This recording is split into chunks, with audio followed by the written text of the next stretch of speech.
Hello बच्चों, अस्सलाम वालेकुम। मैं नबी बंजर आपके ही अपने यूट्यूब चैनल 9 स्टार क्लासेस में।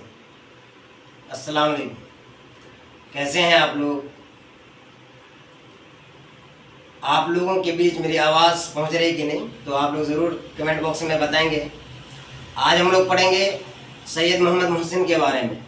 अफसाना फरार के मुसन्निफ़ हैं सैयद मोहम्मद मोहसिन। तो आइए आज हम लोग पढ़ते हैं सैयद मोहसिन के बारे में। कहते हैं कि डॉक्टर मोहम्मद मोहसिन की पैदाइश 10 जुलाई 1910 ईस्वी को पटना में हुआ था। 10 जुलाई 1910 ईस्वी को पटना में हुई। उनके वालिद का नाम सैयद मोहम्मद रशीद था। सैयद मोहसिन के वालिद का नाम मोहम्मद रशीद था।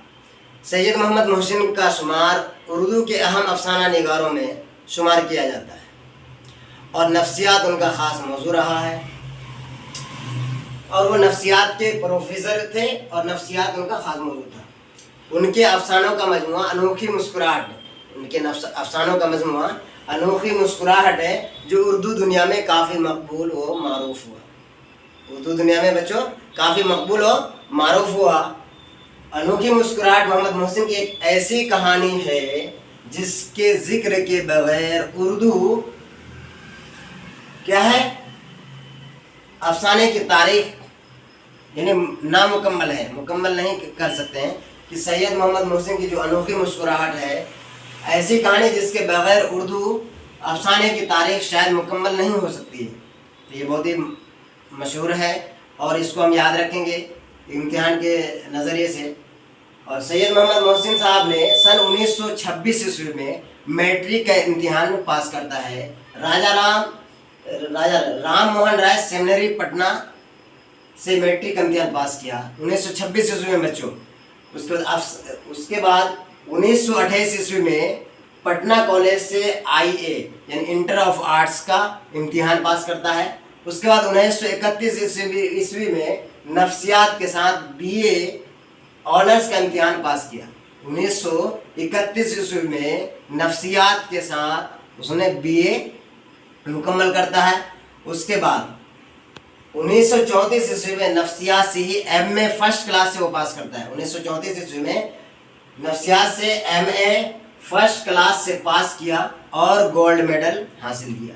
तो इसलिए बच्चों आज हम लोग जो पढ़ रहे हैं तो थोड़ा सा ध्यान से सुनेंगे हम अपनी बातों को कि किस तरीके से पढ़ाते हैं और हमको कैसे याद रखना है, ताकि आने वाले बोर्ड एग्ज़ाम 2023 में जो होने वाला है उसमें ज़्यादा से ज़्यादा नंबर हम लेके आ सकें और अपने स्कूल में कोचिंग में टॉप करें और हम भी गोल्ड मेडल हासिल करें, जैसे कि सैयद मोहम्मद मोहसिन ने गोल्ड मेडल हासिल किया।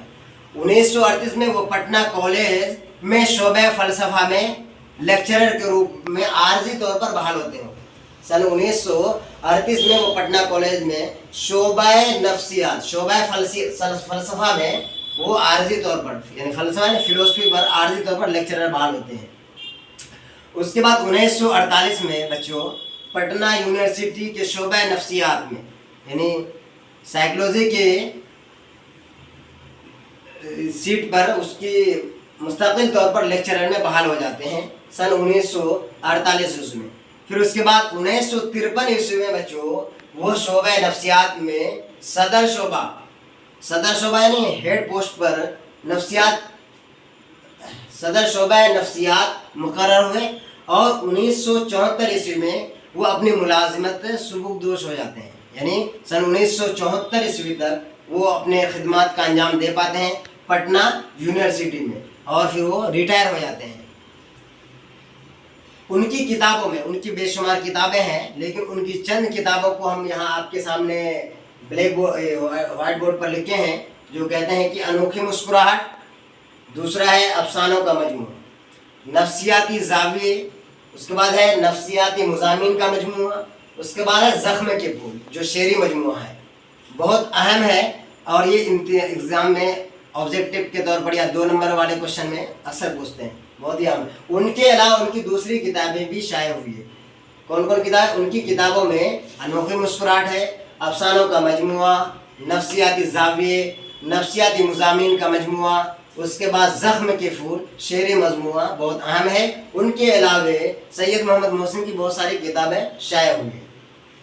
उसके बाद कहते हैं कि सैयद मोहम्मद मोहसिन को 3 बेटे और 4 बेटियां थीं। सैयद मोहम्मद मोहसिन की 3 बेटे थे और 4 बेटियां थी। आपने सन 1973 ईस्वी में अपनी अहलिया मोहतरमा के साथ हज का भी फरीज़ा अदा की थी।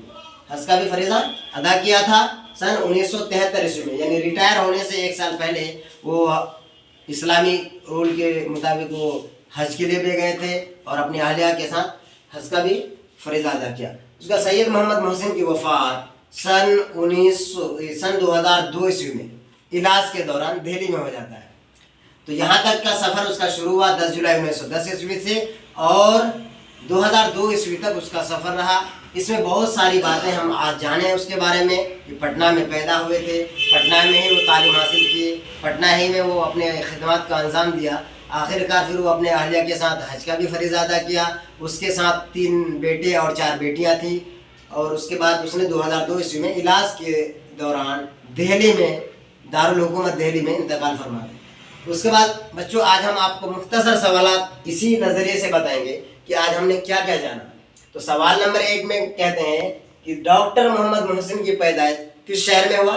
तो बिल्कुल आसान सवाल है, इसका जवाब आप लोग कमेंट बॉक्स में भी दे सकते हैं। और मैं आपको यहाँ भी बता देता हूँ कि सैयद मोहम्मद मोहसिन की पैदाइश पटना शहर में हुआ था, जो हमारे बिहार की राजधानी है। उसके बाद दूसरा सवाल है डॉक्टर मोहम्मद मोहसिन की तारीख़ पैदाइश क्या है। बच्चों तो आपको पता है कि सैयद मोहम्मद मोहसिन की तारीख़ पैदाइश 10 जुलाई 1910 ईस्वी, बिल्कुल आसान है, इसी तरीके से एग्जाम में आते हैं। उसके बाद कहते हैं ज़ेरे नसाब अफसानों में डॉक्टर मोहम्मद मोहसिन का कौन सा अफसाना है। यानी कि आप जिस किताब को पढ़ रहे हैं उस किताब में डॉक्टर मोहम्मद मोहसिन की कौन सा अफसाना है। बिल्कुल आसान है, आप बता सकते हैं। तो अफसाना फरार है, जो मैं ऊपर में भी लिखा हूँ कि अफसाना फरार, जिसका मुसन्निफ है सैयद मोहम्मद मोहसिन। चौथा सवाल है डॉक्टर मोहम्मद मोहसिन के वालिद का क्या नाम है। तो आपको पता भी है, ऊपर में हमने लिखा भी है कि डॉक्टर मोहम्मद मोहसिन के वालिद का नाम सैयद मोहम्मद रशीद था। सैयद मोहम्मद रशीद था। उसके बाद डॉक्टर मोहम्मद मोहसिन किस मौजू में महारत रखते थे, यानी कौन सा सब्जेक्ट में वो माहिर थे। सबसे ज़्यादा उसके अंदर में जो काबिलियत था वो तो नफ्सियात। कौन था बच्चों, तो वो उसका मौजू नफ्सियात था, उसमें वो माहिर थे। उसका कहता है अफसाना फरार जो आप पढ़ रहे हैं अभी, उसका मरकज़ी किरदार क्या है। उसका मरकज़ी किरदार है महमूद।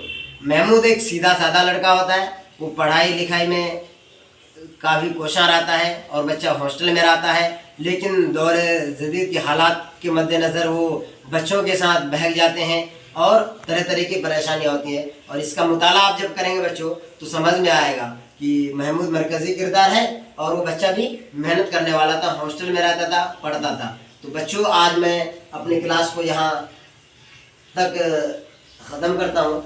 अगर आप बच्चों को मेरा चैनल अब तक सब्सक्राइब नहीं कर पाए हैं बच्चों, तो ज़रूर सब्सक्राइब कर देंगे और लाइक भी करेंगे।